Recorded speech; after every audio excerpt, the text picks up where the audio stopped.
so enthusiastic. Here they come.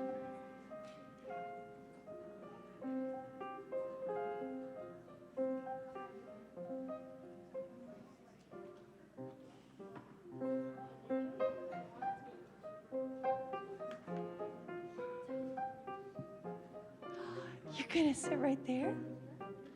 That's awesome.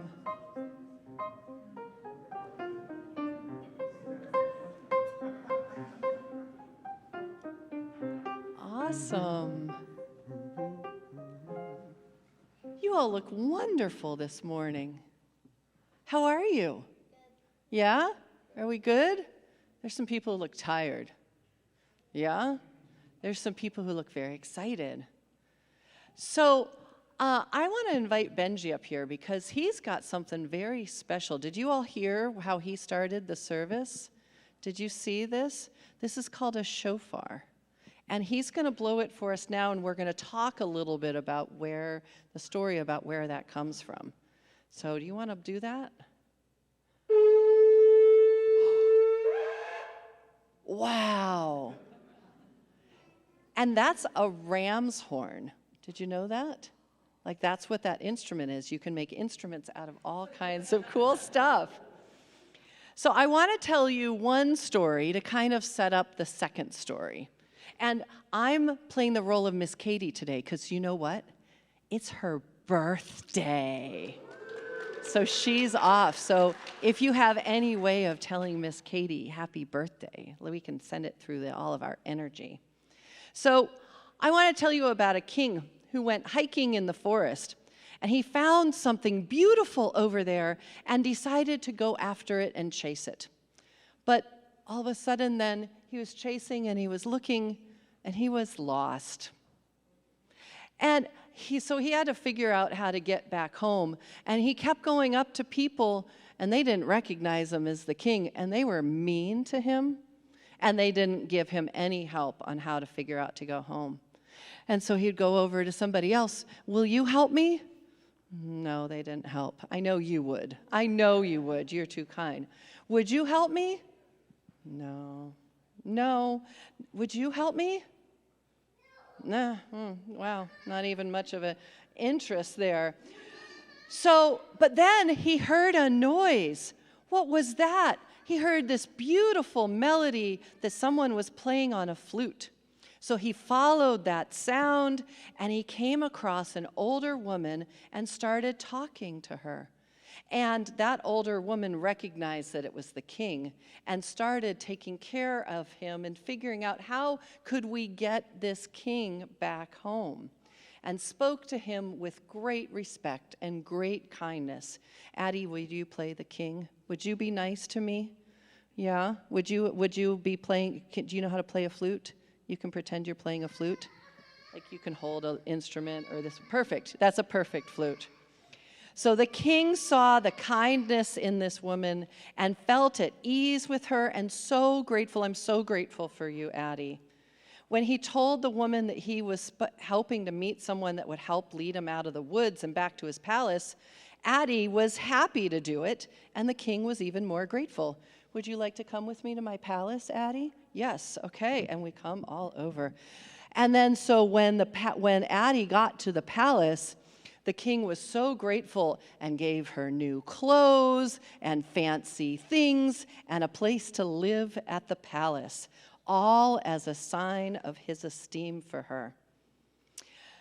Many months later, Addie just had a little slip. She made a mistake. Everyone does it. We're all human. And it was a rule that she didn't know was a rule at the palace. She didn't think it was a big deal, but it was to some of the king or people around the king. And the king heard about it and became very angry and ordered Addie to come see him in his throne room. Now, Addie was kind of confused, and she wasn't sure what happened to her trusted friend, who they had been such good friends and so kind with each other. So on the day that she was to show up at the king's throne, she took off all of the fancy clothes, and she put on the regular clothes that she had first met him with, the simple plain clothes when they had met. And she brought her flute. Do you want to do the flute symbol again? Yes, perfect. And so when she went in front of the king with a lot of kindness in her heart and her humility, the king asked if she had anything to say. And Addie said, "Permit me, your majesty, to play a melody on my flute." And she started playing the beautiful melody that she had played on that day when they had met the first time. And the king remembered it, and he remembered all of the love that he had felt in his heart and how grateful he was for Addie and how Addie had helped her get out of the forest back to the palace. The king immediately remembered his friendship, and the music made him remember his gratitude, and he restored that relationship with his friend, and they were good friends again. Good job, Addie. Good job. So that's one story, but I'm hoping that that will help a little bit as you understand the meaning of blowing the shofar. For what the story is of the High Holy Days for Jews is very similar to that story. So who knows what the Holy Book is for Jewish people? Does anyone know? Yeah. Yeah. It's called the Torah. Perfect. The story is that God wanted to give the Torah to humans, kind of like the king looking for people, and went around and tried giving it to a whole bunch of people, and everyone's like, no, I don't want that. No, that's too much pressure. I do not want to do that. But then God turned to the Jewish people, and they accepted the Torah with a promise to hold it sacred and to follow the message in the holy words. A ram's horn, that's what the shofar was blown to celebrate the promise that was being made that day. So accepting the Torah, blowing the shofar at the same time was kind of tied together. And where did Benji? Oh yeah, that one. Do it again, because we like it. We have accepted the Torah. So when Rosh Hashanah comes, which started Thursday and goes through yesterday, the Jewish people believe that all of their actions of the year are weighed, kind of like weighing your good deeds and your bad deeds, but also how kind you've been to others. According to the story, God was judging the Jewish people, but now many Jews also believe that they are reviewing their own conscience and taking inventory of their own hearts to see how they have done with their deeds of the year. So the shofar serves the same thing as the flute that Addie was playing. It's a symbol of how the Jewish people were when they received the holy message from God. It's a reminder of how they were on that day, a reminder to the commitment that the people made, and also it's a little bit of reminder to God of, remember, we are those really kind people. Remember, recognize us.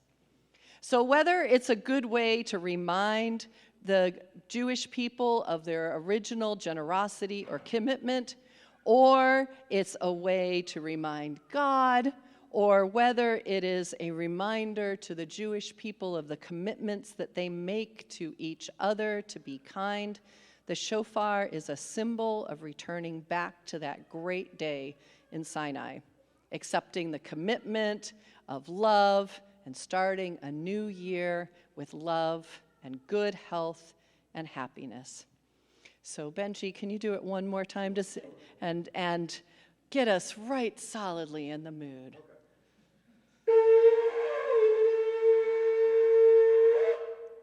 Wow, it sounds just like a flute, right? Yeah, thank you.